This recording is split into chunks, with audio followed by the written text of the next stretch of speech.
বন্ধুরা, তো চলে এসেছি আবারও একটা নতুন রেসিপি নিয়ে। আর রেসিপিটা ভীষণ টেস্টি হতে চলেছে। স্কিপ না করে সম্পূর্ণটা দেখার অনুরোধ রইল। আর এই রেসিপিটা বাচ্চাদের টিফিনেও দিতে পারেন বা লাঞ্চ বক্সেও দিতে পারেন। আর এই টিফিনটা এতটাই সুন্দরভাবে হতে চলেছে, এটা হাতের কাছে থাকা মাত্র কয়েকটি উপকরণ দিয়েই কিন্তু রেডি করে নিতে পারেন। আর আমি চেষ্টা করি সবসময় হাতের কাছে যেগুলো থাকে সেগুলো দিয়ে কোনো না কোনো রেসিপি বানানোর জন্য। যেটা হাতের কাছে গৃহিণীদের থাকে সেটা দিয়ে তৈরি করে নেওয়া যাবে। যাই হোক, মূল রান্নায় ফেরা যাক। এখন আমি মিডিয়াম সাইজে 4টে আলুকে ভালো করে ছিলে ছোট ছোট করে কেটে নিয়েছি। আর কেমনভাবে কেটেছি সেটা দেখতেই পাচ্ছেন। এতে করে কী হবে, খুব তাড়াতাড়ি সিদ্ধ হয়ে যাবে, সেই জন্য এত পাতলা পাতলা করে কেটে দিয়েছি। তো আলুটাকে আমি খুব ভালো করে সিদ্ধ করে নিয়েছি। আর সিদ্ধ করার সময় খেয়াল রাখতে হবে যেন ওভার কুকটা না হয়ে যায় বা খুব বেশি সিদ্ধ না হয়ে যায়। দেখুন, আমি কাঁটা চামচে দেখে দিচ্ছি, মোটামুটি সিদ্ধ করে নিয়েছি যাতে করে ম্যাশ করে নেওয়া যায়, কিন্তু খুব বেশি একদম সিদ্ধ করিনি বা ওভারকুক যেটা বলে সেটা কিন্তু করিনি। তো এইভাবে একটা কাঁটা চামচের সাহায্যে আমি ভালো করে ম্যাশ করে নিচ্ছি। আর দেখেই বুঝতে পারছেন কতটা ভালো করে সিদ্ধ করেছি। তো এইভাবে সমস্ত আলুটাকে আমি কাঁটা চামচের সাহায্যেই ম্যাশ করে নিচ্ছি। আপনারা চাইলে হাতের সাহায্যেও ম্যাশ করতে পারবেন বা ম্যাশার দিয়েও ম্যাশ করে নিতে পারেন। এখন সমস্ত আলুটাকে ম্যাশ করে নিয়ে আমি তার মধ্যে দিয়ে দিচ্ছি স্বাদ অনুযায়ী লবণ। আর এখানে দিয়েছি ছোট চা চামচের 4 চামচ চালের গুঁড়ো বা চালের আটা দিয়ে খুব ভালো করে মিশিয়ে একটা ডো রেডি করে নেব। তো ডোটা আমার রেডি করে নেওয়া হয়ে গেছে। এখন আমি হাতের মধ্যে তেল লাগিয়ে নিচ্ছি। আর তেল লাগিয়ে নেওয়ার পরে এই ডো থেকে ছোট ছোট করে লেচি কেটে নেব, নিয়ে একদম ছোট ছোট আকারে, যেমন রসগোল্লা হয় না, ঠিক তার থেকেও একটু ছোট করে বল করে নেব। আর এটা আমি 2-3 রকম সাইজ দেখিয়েছি। আপনাদের যেটা পছন্দ, যেরকম সাইজের সেরকমই করে নিতে পারেন। তো আমি বিভিন্ন রকমভাবে তৈরি করার পরে আমার নিজের মনে হয়েছে একটু ছোট ছোট পরিমাণে করলে দেখতেও ভালো লাগে, খেতেও ভালো লাগে। সেই জন্য চেষ্টা করবেন একটু ছোট ছোট করে রেডি করার এই বলগুলো। তো আমি 2-3 রকমভাবেই দেখিয়ে দিয়েছি। আর এখানে বলে রাখি, যদি দেখেন এই ডোটা রেডি করার সময় একটু নরম হয়ে গেছে, তাহলে চালের গুঁড়োটা বা কর্নস্টার্চ যদি হাতের কাছে থাকে সেক্ষেত্রে 1 চামচ বাড়িয়ে দিতে পারেন, দিয়ে ডোটাকে রেডি করে নিতে পারেন। তবে বেশি পরিমাণে দেবেন না, সেক্ষেত্রে কিন্তু রেসিপিটা ভালো হবে না। তো এইভাবে সমস্ত বলগুলোকেই আমি রেডি করে নিয়েছি, নিয়ে সাইড করে রেখে দেব। দিয়ে এদিকে গ্যাসের উপরে একটা পাত্র বসিয়ে দিয়েছি, তার উপরে আমি জল দিয়ে দিয়েছি। আর জলটা দেখতেই পাচ্ছেন খুব ভালো করে ফুটে গেছে। এই ফুটন্ত জলের মধ্যে যে বলগুলো আমি রেডি করে রেখেছি না, সেইগুলো দিয়ে দিলাম।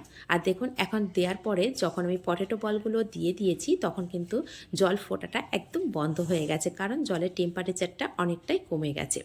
এখন আমি এর মধ্যে একদম হাত দেবো না, ভালো করে একইভাবে ফ্লেমটা রেখে দেবো, মিডিয়াম টু হাই করে রেখে দিয়েছি। আর দেখুন, আস্তে আস্তে এই পটেটো বলসগুলো সমস্ত ওপরে উঠে যাচ্ছে। এটা কিন্তু দেখেই বুঝতে পারছেন, যেমন রসগোল্লা উপরের দিকে ভেসে ওঠে, ঠিক সেই এরকমই পটেটো বলসগুলো ওপরের দিকে উঠে আসছে। যখন সমস্ত পটেটো বলসগুলো উপরের দিকে উঠে আসবে তখনই বুঝে নিতে হবে যে পারফেক্টভাবে সিদ্ধ হয়ে গেছে। ঠিক তখনই আর একটা পাত্রে আমি ঠান্ডা জল রেখেছি। আপনারা চাইলে জলের মধ্যে কিছুটা আইস কিউবও দিতে পারেন, যাতে করে যখন আমি গরম জল থেকে তুলে নেব তার কুকিং প্রসেসটা বন্ধ হয়ে যাবে। সেই জন্য ঠান্ডা জলের মধ্যেই আমি নিয়ে নিচ্ছি। তো এখানে একদম ডিপ ফ্রিজে জলটা রেখেছিলাম, সেই জলটা ছিল সেটাই নিয়েছি, সেই জন্য আমি আইস কিউব ব্যবহার করিনি। যদি আপনারা নর্মাল টেম্পারেচারের জল নেন সেক্ষেত্রে আইস কিউব অবশ্যই ব্যবহার করবেন, তাহলে কি হবে, কুকিং প্রসেসটা বন্ধ হয়ে যাবে। তো ঠান্ডা জল থেকে এখন আমি জলটাকে ছড়িয়ে একটা পাত্রের মধ্যে তুলে নিচ্ছি। আর দেখতে দেখুন কতটা লোভনীয় হয়েছে, দেখতে কতটা সুন্দর হয়েছে, আর কতটা সহজভাবেও কিন্তু বানানো যাচ্ছে সেটা দেখেই বুঝতে পারছেন। আর যদি মনে করেন বাচ্চাদের টিফিনে দেবেন না, এটা আগের দিন তৈরি করে রেডি করে রেখে দিতে পারেন ফ্রিজের মধ্যে। পরের দিন সকালেই যদি স্কুল থাকে সঙ্গে সঙ্গে কিন্তু ভাজা করে দিয়ে দিতে পারেন। তো এখন এটাকে আমি কিছুটা রেখে দেবো, কিছুটা ভাজা করব। তো সমস্তটাই আমি নেবো না, কিছুটা ফ্রোজেন করে রেখে দেবো, 2-3 দিন পরে বাচ্চাকে আবার দেবো। আর হাত দিয়ে দেখিয়ে দিচ্ছি, দেখুন কতটা সফট হয়েছে। এটা অনেকটাই সফট হয়, তবে একটা খেয়াল রাখতে হবে, এখানে যেন চালের গুঁড়ো বা কর্নস্টার্চের পরিমাণ বেশি না হয়, বেশি হলে কিন্তু খুব ভালো সফট হবে না, সেই জন্য একটু পরিমাণ বুঝে দিতে হবে। তো যাই হোক, সেগুলোকে ঠান্ডা করে নিয়েছি। পটেটো বলগুলো ঠান্ডা করে নিয়ে এদিকে একটা গ্যাসের উপরে কড়া বসিয়ে দিয়েছি। কড়ার মধ্যে আমি দিয়ে দিলাম 1 টেবিল চামচ তেল। এখন আমি এখানে প্রায় 1 টেবিল চামচ রসুন কুচি করে রেখেছি, আদা কুচি, আর এখানে রেখেছি কাঁচা লঙ্কা কুচি। তো রসুনগুলোকে প্রথমে দিয়ে দেব, আর ফ্লেমটাকে এই পর্যায়ে লো টু মিডিয়াম করে রেখে দেবো, নাহলে কী হবে, রসুন আদা এগুলো না পুড়ে যেতে পারে। সেই জন্য মিডিয়াম ফ্লেমে রেখে বা মিডিয়াম টু লো রেখে রসুনগুলোকে ভাজা করে নেব। তো রসুনটা দেওয়ার কয়েক সেকেন্ডের মধ্যেই আমি যে আদা কুচি রেখেছিলাম না, সেটাকে দিয়ে দেবো বা লঙ্কা কুচিটাকেও দিয়ে দেবো। আর লঙ্কার পরিমাণটা অবশ্যই নিজেদের পছন্দ অনুযায়ী কম বেশি করে নিতে পারেন। আপনার বাচ্চার জন্য যদি রেসিপিটা রেডি করেন, সেক্ষেত্রে বাচ্চা যে পরিমাণে ঝাল খায় সেই পরিমাণে লঙ্কাটা ব্যবহার করতে পারেন। তো আমি সমস্ত কিছু দিয়ে এখন একটু কয়েক মিনিট ধরে এটাকে নাড়াচাড়া করে নেব। নাড়াচাড়া করে হালকা একটা ব্রাউন কালার করে নেব। এতে করে একটা সুন্দর গন্ধ ছাড়তে শুরু করে দেবে। রসুন ভাজা হয়ে গেলে খুব সুন্দর একটা গন্ধ আসে। তো এই পর্যায়ে আমি দিয়ে দেব 1 চামচ তিল। আর তিলটা দেওয়ার জন্য খেতে আরও টেস্টি হয়ে যাবে। যদি হাতের কাছে তিল না থাকে অবশ্যই স্কিপ করে যেতে পারেন, কিন্তু যদি হাতের কাছে থেকে যায় অবশ্যই দিয়ে দিতে পারেন। আর এখানে বাচ্চারা কিন্তু সহজে সবজি খেতে চায় না, এখানে চাইলে আপনারা ক্যাপসিকামও ব্যবহার করতে পারেন। তো আমি এখানে আমার হাতের কাছে শুধু পেঁয়াজ ছিল, তো সেটাকেই আমি দিয়েছি, কিউব করে কেটে দিয়েছি। একটু বড় সাইজের একটা পেঁয়াজ নিয়েছিলাম, সেটাকে কিউব করে দিয়েছি, দিয়ে ফ্লেমটাকে মিডিয়াম টু হাই করে দিয়েছি এই পর্যায়ে। এতে করে এই পেঁয়াজের যে ক্রাঞ্চি ভাবটা সেটা কিন্তু খুব ভালোভাবে থেকে যাবে, একদম নরম হবে না। এখন দিয়ে দেবো একে একে সস দিয়ে দেবো। তো প্রথমে দিয়ে দিলাম টমেটো কেচাপ 1 চামচ দিয়েছি, আর এখানে দিয়ে দেবো সয়া সস 1 চামচ দিয়ে একটু ভালোভাবে নাড়াচাড়া করে নেব। এই পর্যায়ে ফ্লেমটাকে আমি মিডিয়াম করে দিয়েছি। আর এখানে আমি 1 চামচ কর্নস্টার্চ নিয়েছিলাম আর 1 কাপ জলের মধ্যে ভালো করে মিশিয়ে নিয়েছিলাম, নিয়ে সেটাকে দিয়ে দিলাম। আর এই পর্যায়ে ফ্লেমটা একদম লো করে দিয়েছি। এই পর্যায়ে ফ্লেমটা লো করে দিলে কি হবে, কর্নস্টার্চ যেহেতু খুব সহজেই ঘন হয়ে যায়, সেই জন্য একদম লো করে দিয়েছি, যাতে করে এই পটেটো বলসের মধ্যে ভালো করে কোট হয়ে যায়। আর এর মধ্যে দিয়ে দিলাম সামান্য একটু লঙ্কা। এখানে যদি আপনারা কালার চান সেক্ষেত্রে কিন্তু কাশ্মীরি লঙ্কা ব্যবহার করতে পারেন। আমি এখানে এমনি লাল লঙ্কা যেটা ঝাল হয় সেই লঙ্কায় সামান্য একটু ব্যবহার করেছি। কাশ্মীরি লঙ্কা ছিল কিন্তু আমি ব্যবহার করিনি, যেহেতু বাচ্চাকে দেবো সেই জন্য আমি এটা কাশ্মীরি লঙ্কাটা ব্যবহার করিনি। আপনারা যদি একটু কালার পছন্দ করেন, একটু লাল লাল কালার হবে, দেখতে ভালো চান, সেক্ষেত্রে অবশ্যই কাশ্মীরি লঙ্কা কিন্তু ব্যবহার করতে পারেন।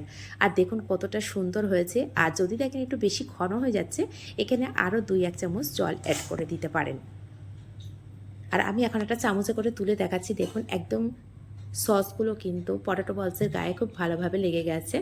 আর দেখতেও বেশ সুন্দর হয়েছে, খেতেও ভীষণ ভালো হয়। এটা অবশ্যই একবার হলেও বাড়িতে বানিয়ে দেখতে পারেন, আর বাচ্চাদের টিফিনে তো অবশ্যই দিয়ে দিতে পারেন। তো এখন দিয়ে দিলাম স্বাদ অনুযায়ী লবণ। অবশ্যই টেস্ট করে দেবেন, কারণ সয়া সস দেওয়া আছে, তার মধ্যেও লবণ থাকে, সেই জন্য একটু টেস্ট করে তবে লবণটা ব্যবহার করবেন। আর এখানে আমি অল্প পরিমাণে চিনি ব্যবহার করেছি, খুব বেশি চিনি দিইনি। এখানে আপনারা চাইলে প্রায় 1/2 চামচ চিনি দিতে পারেন, দিলে কিন্তু টেস্টটা অনেকটাই বেড়ে যাবে। আমি এখানে চিনির পরিমাণটা একটু কম দিয়েছি, খুব সামান্য 1/2 চামচের থেকেও কম ব্যবহার করেছি। দিয়ে এইভাবে নাড়াচাড়া করে সম্পূর্ণটাই রেডি করে নিয়েছি। আর যখন আপনারা সার্ভ করবেন অবশ্যই একটু সস দিয়ে সার্ভ করবেন, আর একটু হালকা ধনেপাতা কুচি, কাঁচা লঙ্কা কুচি। আমি শুধু এই টিফিনটা বাচ্চাকে দেবো বলেই কাঁচা লঙ্কা কুচি ব্যবহার করলাম না, কারণ এটা রেডি করিয়েছি, এখন আপনাদেরকে দেখাবো, দেখিয়ে এটাকে বাচ্চার টিফিনের মধ্যে আমি দিয়ে দেবো, সেই জন্যই এর মধ্যে আর কোনো কিছুই দেখালাম না। ওপরে হালকা করে ধনেপাতা কুচি, কাঁচা লঙ্কা কুচি দিয়ে একটু সার্ভ করবেন, আর ওপর থেকে একটু সস দিয়ে দেবেন। এটা ভীষণ দেখতেও লোভনীয় লাগবে, খেতেও ভীষণ টেস্টি লাগবে। একবার হলো বাড়িতে এইভাবে বানিয়ে দেখতে পারেন। আর যদি এইভাবে বানান কেমন হয়েছে কমেন্ট করতে কিন্তু একদমই ভুলবেন না।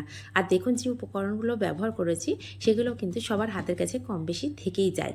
আর এখনকার গৃহিণীদের বাচ্চাদের টিফিনের জন্য হাতের কাছে আমার তো মনে হয় সব কিছু থেকেই যায়, কারণ বাচ্চাদের বায়না এখন কিন্তু অনেক বেশি। আজ একরকম টিফিন তো কাল আর একরকম টিফিন। আর এইসব করতে করতে প্রত্যেক গৃহিণীর কাছে কিন্তু আইটেমের পরিমাণও যেমন বেড়ে গেছে, তেমন মশলারও পরিমাণ বেড়ে গেছে। বিভিন্ন রকম মশলার আইটেম কিন্তু হাতের কাছে থেকেই যায়। তো আমি চেষ্টা করি যতটা পারি যে হালকা করে ঘরে থাকা উপকরণ দিয়ে তৈরি করার জন্য। তাহলে এই পর্যন্ত